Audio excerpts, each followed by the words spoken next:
Nobody ever really talks about this part of leaving government work.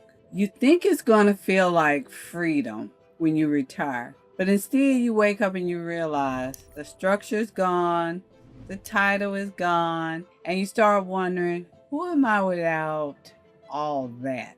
If that's you, you're not alone. I'm going through it too. And so are countless other federal and military women I work with. And in this video, I'm going to break down how DRP, early retirement, regular retirement is really feeling right now and how we can normalize our own lives. Hey sis, I'm Daisy Jones Brown, your go-to business and mindset coach for federal women who are retiring and who is entering into entrepreneurship. I help women just like you take your career brilliance, your lived experience, and your purpose and turn it into a second act that feels like you. And I'll be honest with you though, when I left federal service, it was a big adjustment for me. And I'm only a few months in from leaving. I didn't realize how much my schedule, my position, and even my work email, believe it or not, had become a part of my identity. Now I'm staying up to 1 o'clock in the morning. I'm waking up at 9 a.m., but still afraid to turn my alarm clock off. My husband's like, why don't you turn that alarm clock off? You're done with work. I don't know. It's something in me. What is happening here? Like, my structure is gone. But here's the good news, and I want to talk to you about it too.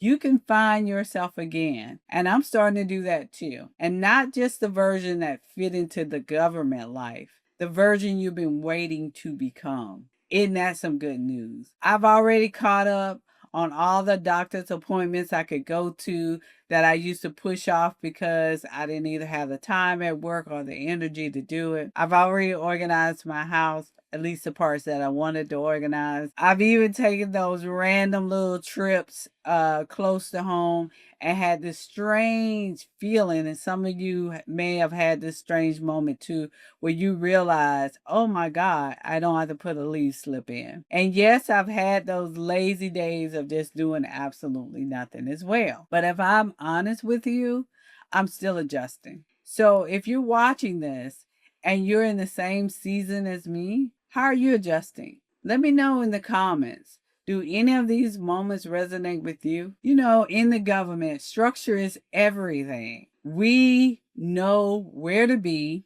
what's expected, and how to measure success. That structure, it sort of gives us safety, it gives us respect, and it gives us a sense of purpose. But when it's gone, especially after you've done it for so long, the shift feels bigger than anyone prepares you for. I remember one day just sitting at my desk, and one morning after I had already retired and had my coffee in my hand, as I normally do in the morning, but I had no meeting to rush to, I had no report due, and instead of feeling free, I felt lost. And I've heard the same thing from so many women. It's not about like missing your job, it's about missing the you that fit inside that structure. Well, I want to tell you, this is your chance to ask yourself some powerful questions. And I had to ask myself this too.